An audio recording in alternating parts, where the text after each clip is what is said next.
नमस्कार जी।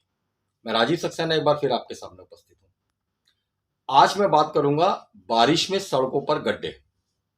सड़कों पर गड्ढे इस कदर हैं, पता ही नहीं चलता है कि हम गड्ढों में चल रहे हैं या सड़क पे चल रहे हैं। ये मैं एक जगह की बात नहीं बता रहा हूं, ये ऑल दिल्ली का तकरीबन तकरीबन यही हाल है।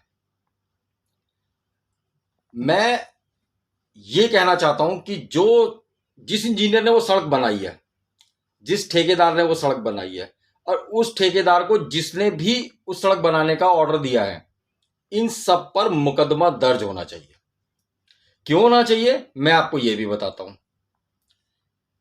देखिए, जिन रोडों पर हम चलते हैं वो तकरीबन तकरीबन सारी टूटी हुई हैं, मगर जो सड़कें सही हैं इस बारिश में, और इतनी ही बारिश और हो जाए वो सड़कें सही रहेंगी।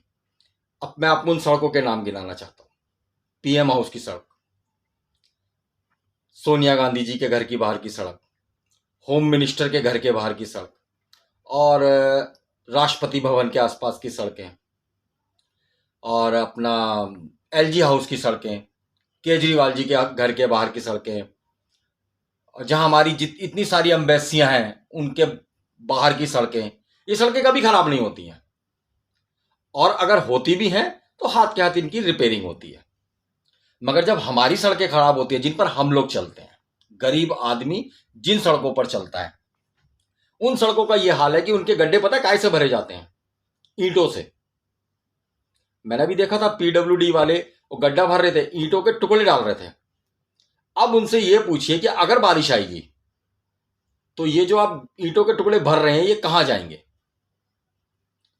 पहली बात तो यह है कि ये सड़कें क्यों खराब होती हैं? क्या इन सड़कों को बनाने के लिए रिश्वत दी जाती है या रिश्वत खाई जाती है? अगर ये सड़कें मटेरियल की वजह से खराब होती हैं तो दोनों पर केस होना चाहिए, क्योंकि इसमें रिश्वतें चलती हैं। और वो वीआईपी एरिया की सड़कें क्यों नहीं खराब होती हैं? क्योंकि वहां रिश्वत नहीं चलती है, इसलिए वो सड़कें खराब नहीं होती, और होती भी है तो हाथ के हाथ उनको पक्का इंतजाम कर दिया जाता है। हम लोगों के वोट से जीतकर ये लोग आगे आते हैं, और उसके बाद हम ही लोगों को उन गड्ढों में चलने के लिए मजबूर कर देते हैं। एक गरीब आदमी बामुश्किल तमाम एक कार खरीदता है, और जब वो उन गड्ढों में चलाता है ना, और नीचे जब चेसी लगती है तो उसके दिल में बहुत दर्द होता है। अब वो चाहे कार हो, स्कूटर हो, स्कूटी हो, मोटरसाइकिल हो, ये सब के बारे में मैं बात कर रहा हूं। अगर हम रेड लाइट जंप करते हैं तो हमारा चालान होता है, आई एग्री कि हमने गलती करी है, मगर ये गवर्नमेंट के नुमाइंदे गलती कर रहे हैं, इनके लिए कोई सुनवाई नहीं है। हम गड्ढों में गाड़ी चला चला के मर रहे हैं, एक्सीडेंट हो रहे हैं, लोग गिर रहे हैं, कोई फर्क नहीं पड़ता इनको। आप बोलते जाइए, इनको कोई फर्क नहीं है।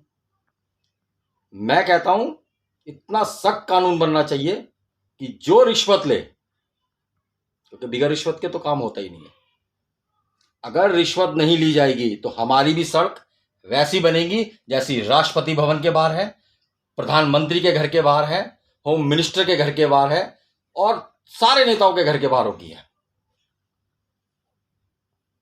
वहां रिश्वत नहीं चलती है।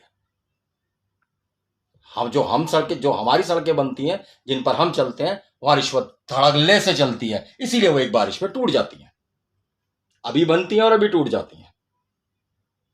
तो इस पर कार्रवाई हो, और रिश्वत लेने वाले को उतनी ही सजा मिले जितनी हम लोगों को रेड लाइट जंप करने पे पनिशमेंट मिलती है। जय हिंद, जय भारत।